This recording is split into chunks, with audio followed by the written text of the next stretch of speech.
con Paloma y con Josué. Esta es la imagen que concluye la historia trágica de esta parejita de chicos muy jovencitos. La familia de Paloma decidió poner el cajón con el cuerpo de la chiquita en la puerta de la casa. La familia salió a hacer una despedida muy espiritual. No, esto no lo esperaba. Comprendo que esto no lo esperaba. Que pasara esto con mi hija y lo que andan pidiendo que yo podría llegar a ser el sospechoso de matar a mi hija. Son unos truanes. Un hecho tan aberrante como el de Paloma y Josué, dos pibes de 16 y 14 años, hijos del barrio. Bueno, obviamente estalla la ira, la bronca y el reclamo. Gentilmente mi hijo ofreció la compu, donde mi hijo le compartía la compu a Paloma y de la compu se chateaba con Josué. Nosotros lo vimos. Vimos las conversaciones, no hay nada de pibe, no hay nada raro ahí. Así, concretamente una computadora del padre de Paloma, así también como teléfono, un teléfono que es propiedad del papá de la joven asesinada. ¿Cuáles son los motivos que se manejan, o por lo menos que manejan los investigadores arriba de la mesa? La primera hipótesis, Mariano, era la del robo, porque desapareció la mochila.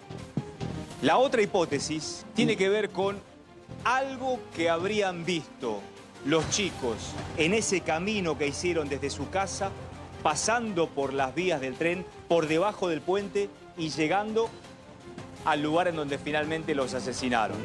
Al momento del hallazgo, Paloma está boca abajo y a su lado, pero realmente a su lado, Josué boca arriba. Sí, no lo separan ni 30 centímetros, ponerle un metro, menos de un metro. Y la otra hipótesis, la que despierta aún más interrogantes, tiene que ver con la posibilidad de que ambos chicos fueron convocados por alguien a ese lugar. Ajá. ¿Quién, en todo caso? ¿Tan terrible en la mente del asesino para esperar a dos chicos y matarlos a piedrazos?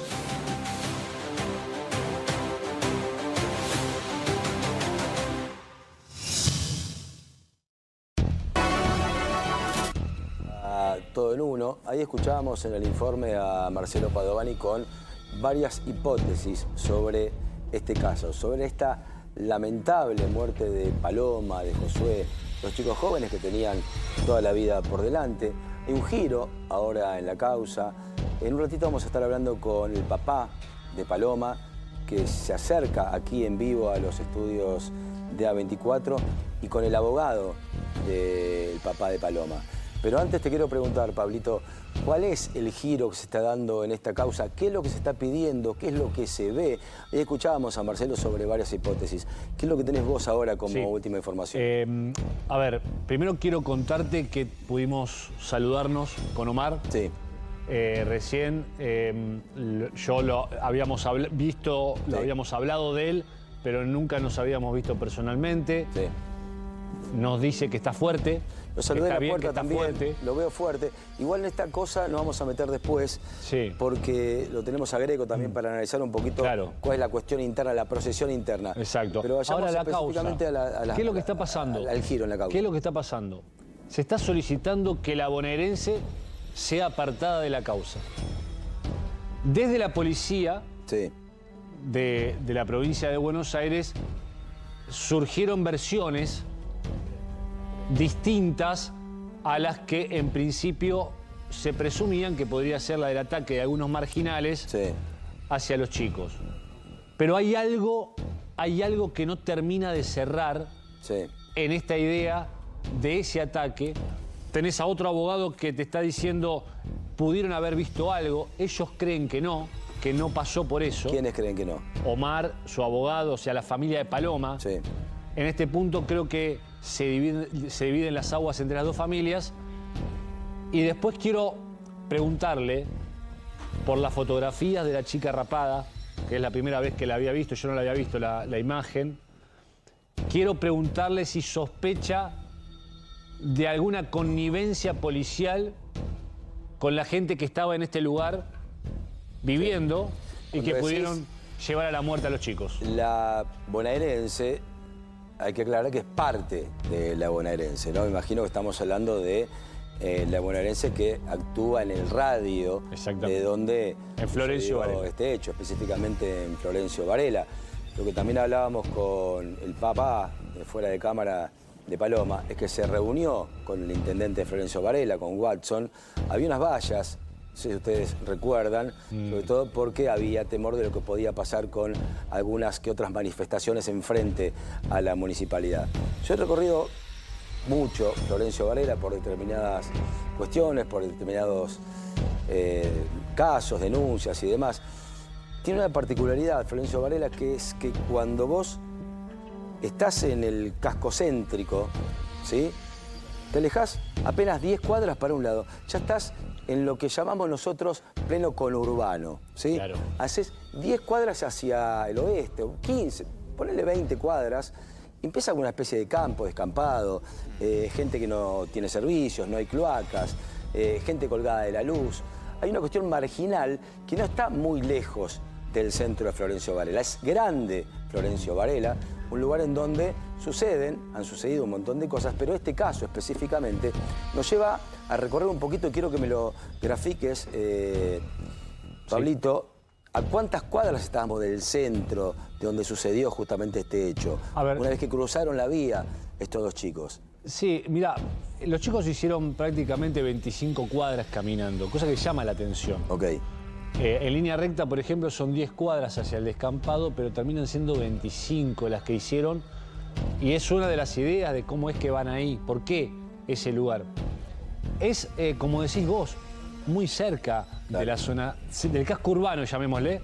Total. Todo lo demás, y yo también he recorrido, son descampados, basurales a cielo abierto, situaciones que ofrecen espacio, por supuesto, para la vida marginal. Te cuento un adelanto. Sí. El lunes va a haber un nuevo peritaje de parte de la familia de Josué en la escena del crimen. Pero claro, parte de esa escena fue quemada. ¿Por quién? ¿Por qué quemaron la escena con nafta? Pablo. ¿Quién? ¿Andy?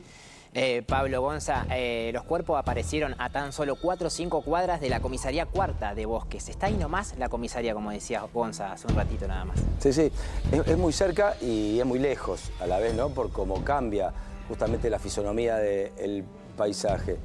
A ver, vuelvo ahí. Quemaron con nafta el lugar. Sí. ¿Sí? ¿Quién? ¿Cómo? ¿Cuándo? Fíjate las preguntas periodísticas obligadas que tenemos que hacer, ¿no? El cuándo te lo puedo decir, a ver, al principio. Sí. ¿Cuándo? El fuego se inició en horas de la noche posterior a que la policía se llevase los cuerpos y levantara los peritos de la policía científica en este lugar. Después de haberse levantado los cuerpos. Sí, pero lo llamativo de esto es que lo que está quemado es todo el alrededor de la escena. No la escena. ¿Y qué encontraron? ¿Dónde? Debajo del puente. Para. ¿Está quemado el alrededor de la escena y no la escena? Exactamente. Mirá la imagen. Cuando veas la imagen, ahí lo ves. Sí. Fíjate, está todo quemado. Sí. Esto fue corriendo. Encontraron unas botellitas de nafta debajo del puente, a pocos metros de donde fueron encontrados los chicos. Y la pregunta que nos hacemos es ¿por qué quemar el alrededor? Bueno, evidentemente... Si vos querés embarrar la cancha, raro también que no hayan quemado la escena. Digo, bueno, hay una cinta, lo podrían haber hecho. De hecho, pisó todo el mundo ahí. Bueno, más allá de haber pisado todo el mundo, me lleva a la escena de Nisman, básicamente, ¿no? Sí. Mucha gente en un lugar donde lo primero que se hace es delimitarlo. ¿Para qué? Para que se vayan encontrando pruebas e indicios que en la investigación obviamente sirven para ver las pisadas de dónde vienen, hacia dónde van, cuántos podrían haber estado en el lugar, si era una persona, si eran dos. Sí. ¿Quién, en definitiva, quema el alrededor y no quema la escena en sí? Evidentemente porque algo ya se había encontrado, que eran evidentemente los dos cuerpos, ¿no? Sí, había versiones, ahí te voy a mostrar el mapa. Sí. ¿Me acerco? Ahí está, lo vemos acá. Este es el recorrido anda, parate. Este es el recorrido que hacen los chicos, quedó registrado en la cámara del municipio. Fíjate vos, salen de Calingasta al 975 y van caminando prácticamente en línea recta hasta llegar a 2 cuadras antes de la avenida Calchaquí, donde finalmente terminan girando hacia la izquierda. Hacen 3-4 cuadras más, toman este lugar que los va a llevar a la diagonal Constancio Vigil, que es justamente donde nuestra producción encontró una fotografía en donde Josué estaba aparentemente con su padre, increíble. Se había tomado esa fotografía, el Street View de Google, y quedó registrado. Y finalmente terminan en este lugar. La pregunta de rigor es, ¿fueron intencionalmente a ese lugar? ¿Fueron llevados a ese lugar una vez que entraron a la zona de descampado? Ok. Exactamente, eso no se sabe. Bien.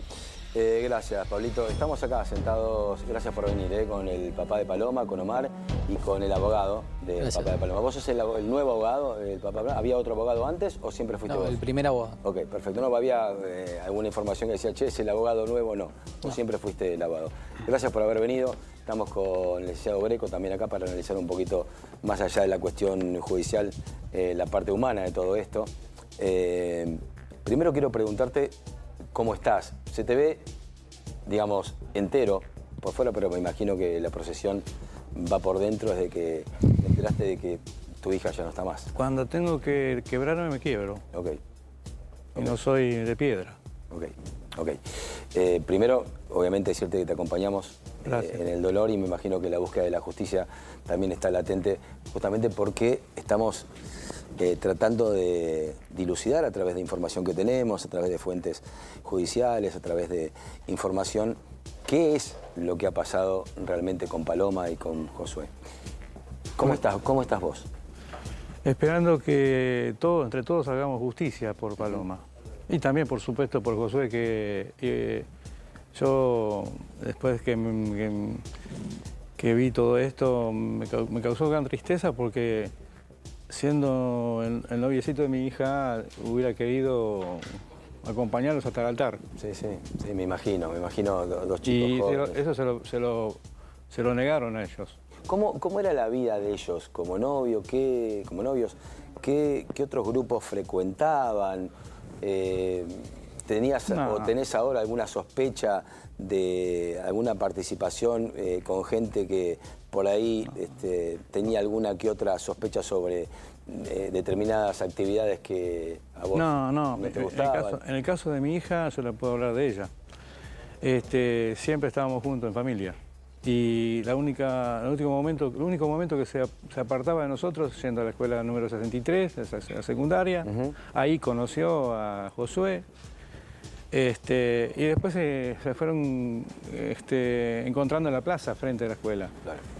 Yo una vez fui, me arrimé y estaban jugando en la hamaca. Claro, como dos adolescentes. O sea, que todo lo que dijeron, en este momento mucha gente en los medios se tiene que retractar. A ver, ¿qué dijeron y de qué se tienen que decir? Y que estaba embarazada, inventaron un montón de cosas. ¿Vos decís que tu hija todavía no había tenido relaciones sexuales? Nunca. ¿Ella te contaba esto? Ella asimiló lo que es la ventaja de mantenerse virgen hasta el momento del matrimonio.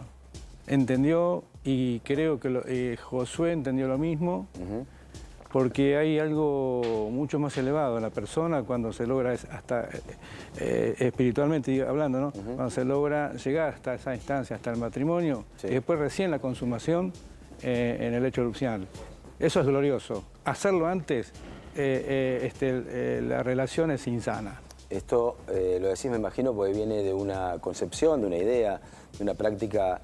¿De qué tipo de religión o de qué tipo de religión espiritual? Claro, las religiones en principio las inventaron los hombres, toda la humanidad. Sí. Cada uno con sus criterios, ideas, terminamos con no sé cuántas miles y miles de religiones distintas y organizaciones y demás, en la cual el Señor Jesucristo, cuando vino a la tierra, Él estableció su iglesia, punto. Y la dejó estableciendo más comunidades que eran perseguidas. Está bien, vos, Sí. ustedes tienen esa filosofía y está bien y es respetable. Claro. Ahora, la pregunta es, y me meto un poquito en lo que estaba contando Pablito, ¿no? ¿Por qué crees que caminaron hasta este lugar?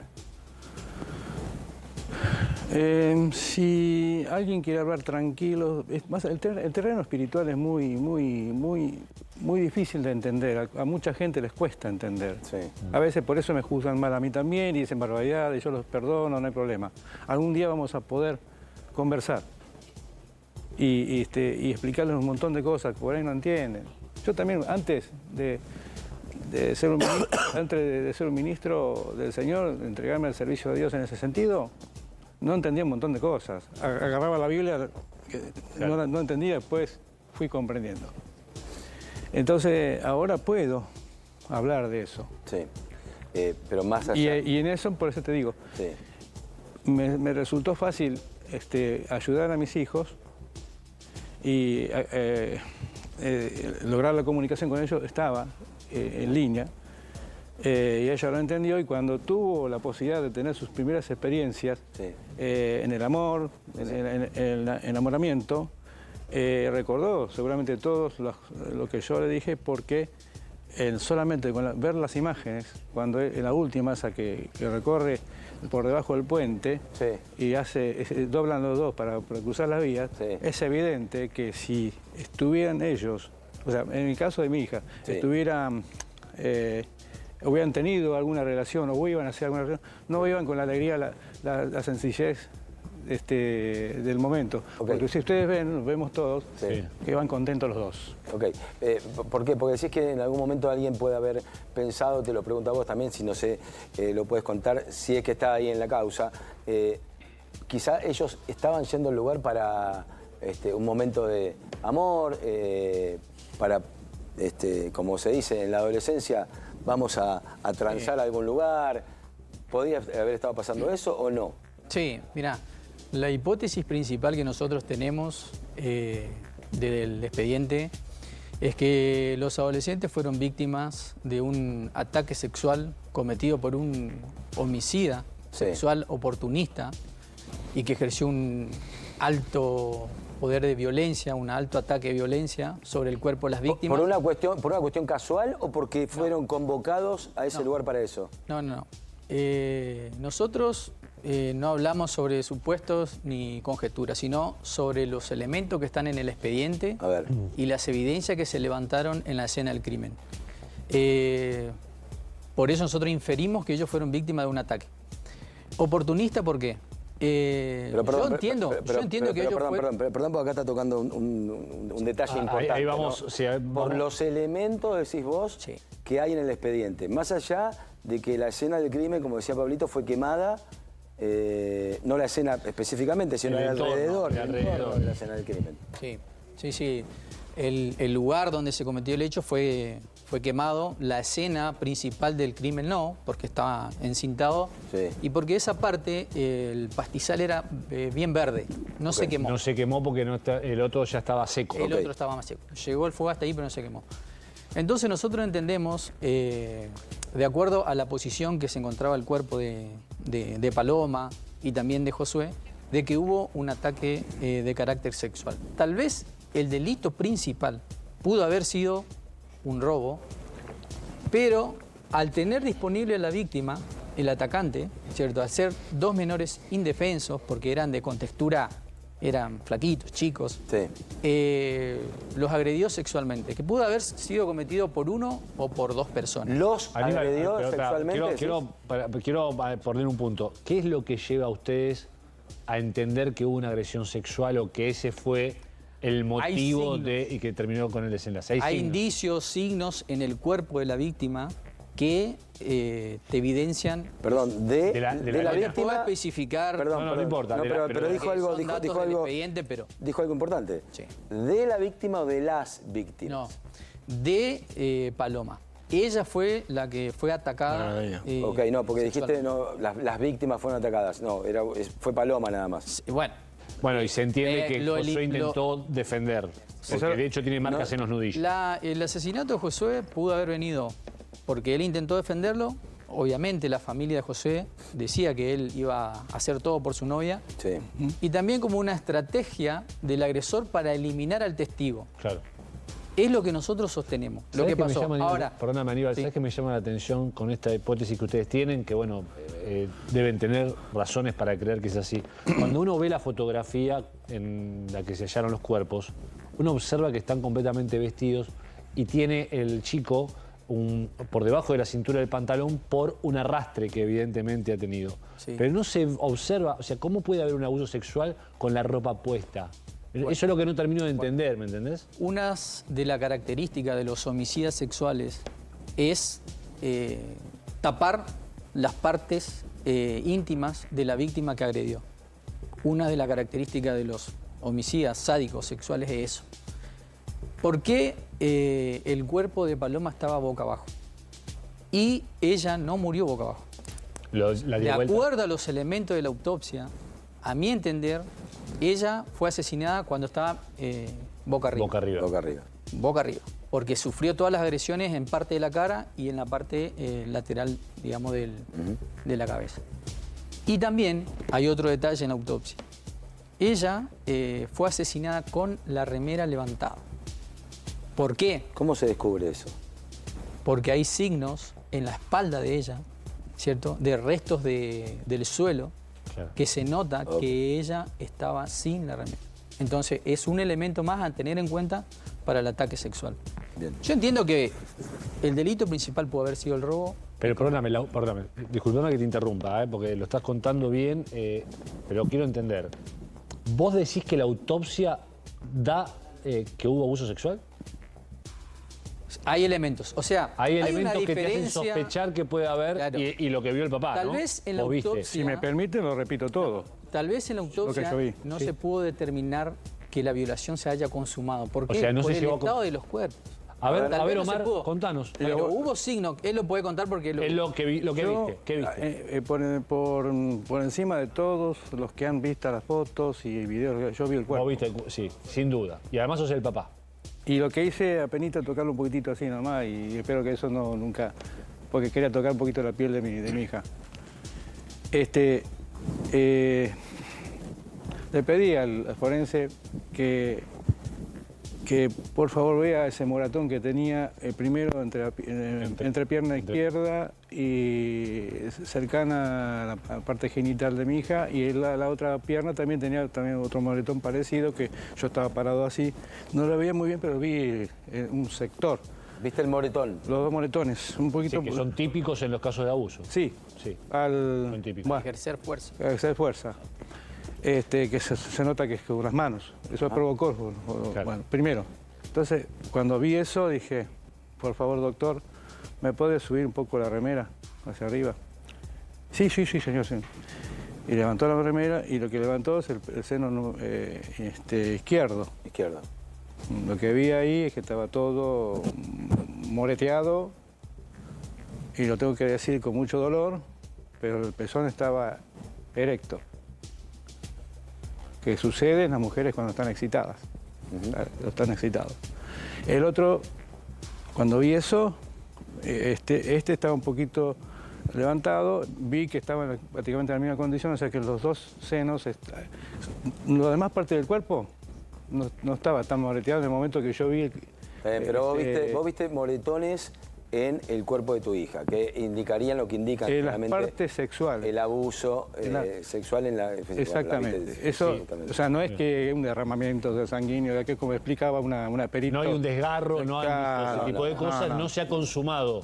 Por eso se ha consumado en todo caso el abuso que ustedes creen haber visto, por lo menos en estos indicios. Yo lo que vi, supongo, por eso fui a la comisaría y traté de apurar esto. ¿Ustedes van a pedir otra nueva autopsia? Una revisión de la revisión de la completa. Pedimos una revisión de la autopsia, también vamos a pedir el levantamiento de nuevas evidencias en el lugar del hecho. Tenemos próximamente una nueva inspección ocular en el lugar. Y un detalle que yo quería aclarar.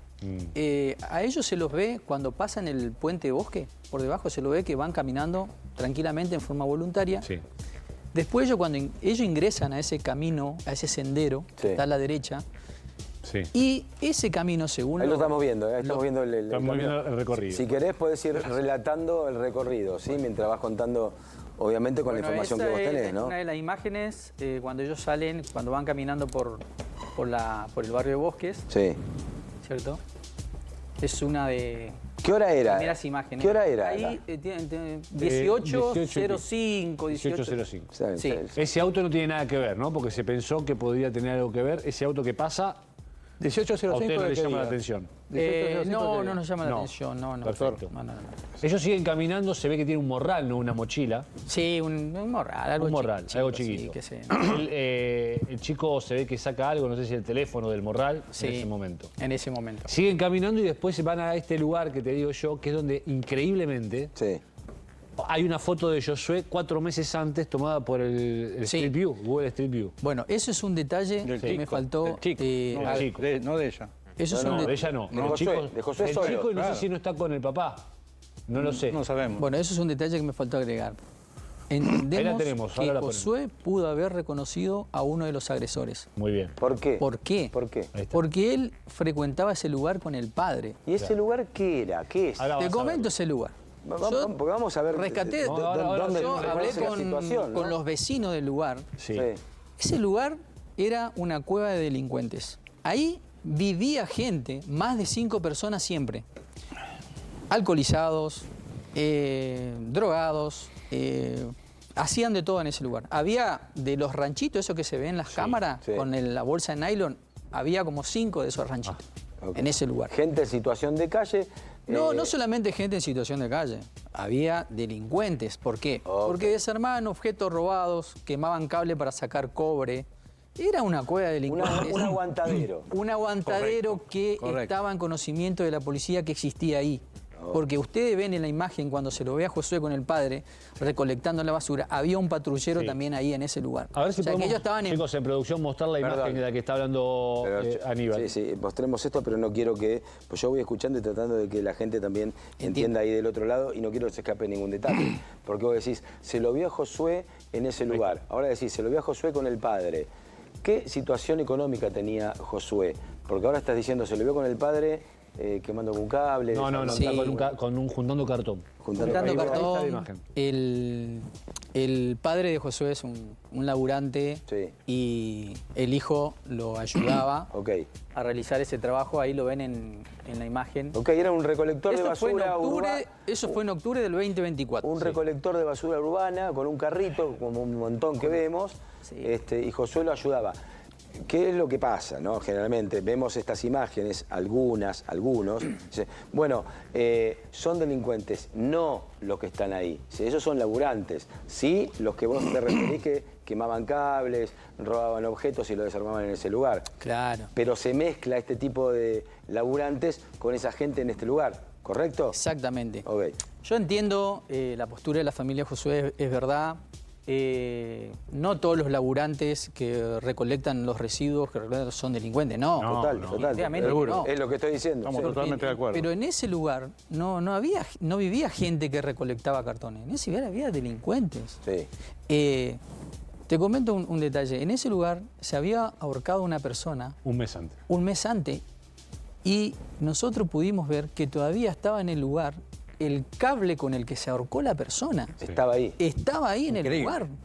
O es un cable negro que todavía permanece ahí. Ahora, vos tocaste, perdóname, vos ahora estás con esto diciendo algo muy importante. Vos decís que la policía de la provincia, es decir, la de Florencio Varela, conocía exactamente lo que pasaba en ese lugar. Eso para ustedes está claro. Y la Para pregunta que nosotros les está hago a claro ustedes, porque ¿y para ustedes qué pasaban- ustedes qué opinan? Lo mismo que ustedes. Porque según los vecinos, varias veces la policía sacó a la gente de ahí, fue a ver qué hacían, porque vivía mucha gente. Es un lugar público. ¿A quién pertenece ese lugar? Son- Ese lugar Sí. es un detalle. Está a la vera de la ruta provincial 35. Todo eso es sitio de vialidad. Es vialidad. ¿Es provincial o nacional? La provincia. La provincia. Ruta provincial 36. Ruta provincial. ok. Eso es vialidad de la Está bien. provincia. Eso es vialidad de la provincia. Lo que yo ¿Puede te- ser usurpado? Sí. ¿Puede ser tomado como un sitio para delinquir? Sí. ¿Para desarmar objetos robados? Sí. para que la cantidad de mochilas de alguna u otra forma, si es gente que no conoce el lugar, se mete, pueda ser atacada? Sí. ¿Para algún robo? Sí. Bueno. Todo sí. Todo sí, perdón. Y sin control o con controles laxos, sabiendo quiénes son los que van a ese lugar, ¿no? Claro. Eso te quería aclarar, que ellos cuando pasan el puente bosque por debajo, después se meten al sendero de la derecha, pero no fueron, digamos, a ese lugar, porque hay muchos que dicen, ellos fueron a ese lugar. No, ese era un lugar de paso para ellos, porque ese sendero sale a la calle Luján que se encuentra atrás. Ese sendero, si ustedes siguen con la cámara, van a ver que sale después a la salida de la fábrica que está detrás, y eso sale a la calle Luján. ¿Y a dónde iban? Perdón. ¿Y a dónde iban? Al otro barrio de Bosque. Pudieron ir al otro barrio porque querían ir a la plaza. Sí. O sea, iban de paso, decís, y fueron sorprendidos. Fueron de paso. Perdón, de paso, ¿a qué hora? ¿18 de día? Sí, de 18, sí. Y se encontraron con estas bestias que estaban ahí. Ok, está bueno aclararlo, ¿sabes por qué? Porque se han dicho muchas cosas, ¿sí? Iban al lugar para un encuentro sexual, no era de noche, entonces habría que prácticamente dos adolescentes, hemos sido adolescentes, algunos sí, otros no, pero buscas un poquito más intimidad, por ahí. Intimidad, que caiga el sol. Había casas, amigos, estaba tu casa, estaba la casa de Josué, entonces estaría prácticamente descartado. No, eso está descartado. ¿Estamos de acuerdo? Ellos iban caminando. Iban caminando de un lugar hacia otro lugar. Sí. Por un lugar que Josué conocía, porque laburaba con el padre ahí. Claro. ¿Correcto? Y que mucha gente de ahí, que viven ahí, pasan por ese sendero. O sea, es de uso común. Claro, porque vos al pasar el puente Bosque tenés dos alternativas. O seguís derecho y pegás toda la vuelta, o pasás por ese sendero que va costeando la ruta provincial 36. Es más corto ir por ahí. Más corto. Okay. O sea, podés ir por abajo o te vas por la banquina de la ruta, que es peligroso también. Peligroso. Bueno, tal vez era menos peligroso que ahí, ¿no? Porque, bueno, entonces ellos tomaron ese sendero y ahí fueron. Otra cosa, nosotros entendemos que el asesinato se cometió en el lugar, con elementos que había en el lugar. Y ahí vuelvo nuevamente al agresor oportunista, al agresor que no tenía planificado el asesinato tal vez. Ahora, perdóname. Porque ocupó elementos que estaban ahí. Lo que estaba ahí porque piedra. si vamos a hablar no era premeditado, decís vos. A ver, el crimen organizado es tal cual como dicen, se organiza, no deja huella, no deja rastro, no usa elementos improvisados del lugar. Le quiero preguntar a Omar. Trata de evadir la escena del crimen. Omar, ¿cómo es que si hay determinada cantidad de personas en ese lugar que ya están identificadas, todavía no hay ningún detenido? Bueno. Buena pregunta, nos tenemos que hacer todo el país. También juntamente con esto, porque creo que es ese lugar que era conocido, tan conocido, y no ha sido revisado por las autoridades policiales para que eso pudiera tener un mejor estar ahí la gente. Antes se cortaba el pasto, era un lugar hermoso para tomar mate, ese lugar hermoso, ¿eh? Claro. Pasaba por ahí y yo lo he visitado, muy lindo. Después se lo descuidó, yo estuve con el intendente Watson hablando de esto y me contó qué es lo que ellos hicieron, intimaron a los dos propietarios varias veces, los multaron y todo para que arreglen eso, no hicieron nunca nada. Y están por sacar un proyecto, presentar un proyecto de expropiación de la provincia de Buenos Aires. Tarde. Y hacer tarde. Bueno, tendría que haber sido otro momento, ¿no? Tarde. Pero pero quiero cerrar. Sí. Él tenía esa preocupación por ese lugar, por eso hacían todo eso. Sin defenderlo nada, porque acá están todos bajo la mira. Sí. Omar, te quiero hacer una pregunta porque hemos leído en algunos periódicos, en algunos portales, declaraciones tuyas que dicen que vos perdonás a los asesinos de Paloma y de Josué. Pero no eximo ni de las culpas ni la condena que tengan que cumplir acá ante la sociedad. Sí. Aníbal, le quería preguntar, Gonza, Aníbal, se habló de apartar a la policía bonaerense. ¿Están conformes con el trabajo hasta ahora? ¿Qué va a pasar? Sí, se pidió el apartamiento de la policía bonaerense. El MAS ya tomó mayor intervención en la causa para llevar todas las diligencias procesales la Policía Federal. el Departamento de Homicidio de la Policía Federal, lo cual están haciendo un excelente trabajo hasta ahora en el expediente y creemos y entendemos que va a continuar así. Bien. Ahora, con respecto a la DDI de la provincia, nosotros también, de mi parte, entiendo que tendrían que continuar en la investigación y hacer un trabajo conjunto con la Policía Federal, porque son los que conocen el lugar. Total. Y son los que conocen a esta gente que frecuentaban ahí. Total. Que hasta la fecha todavía no han sido ubicados. Bueno, esperemos que sean ubicados y que esto se acelere. Nosotros pedimos. Sí. Realmente yo ayer presenté un escrito para lograr la identificación y el paradero de algunas de las personas que... No me quiero olvidar de la parte humana, Omar. Y justamente de eso... Justamente porque vos me decís, me quiebro cuando me tengo que quebrar. Sí. Acá el licenciado Greco, lamentablemente, de estos casos nos atraviesan casi todos los fines de semana o todas las semanas, ¿no? En la República Argentina. Él todavía no ha encontrado a los asesinos de su hija. A pesar de esto, obviando esto, ¿no? Perdona, ¿no? ¿Cómo es ese duelo? Dejando de lado la concepción filosófica, religiosa, como querramos llamarle.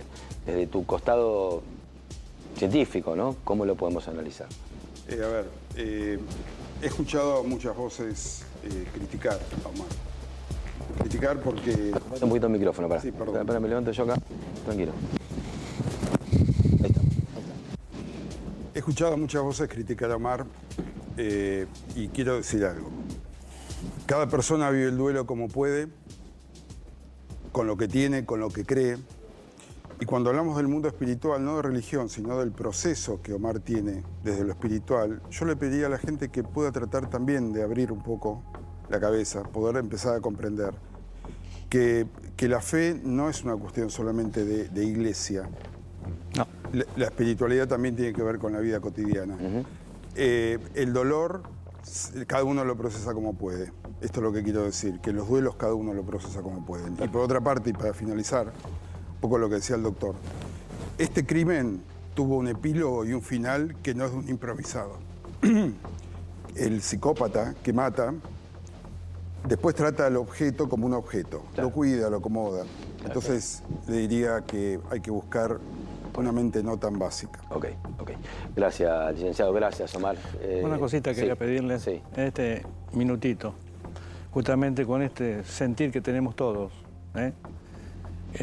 Queremos que el pueblo argentino, toda la gente que está en este momento dolorida como yo, quebrada, porque me paran en la calle y me abrazan, quieren, damos contigo. Bueno, próximo, los invito a todos, próximo sábado a las 15 horas, Plaza de Mayo, el sábado 15.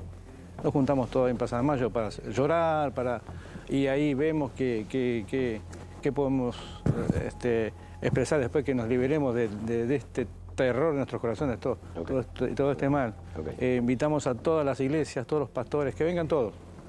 Nos tenemos que sacar todo este mal que nos han impuesto. Perfecto, Omar, querido. Gracias. Ahí estaremos convocados. Gracias por haber venido.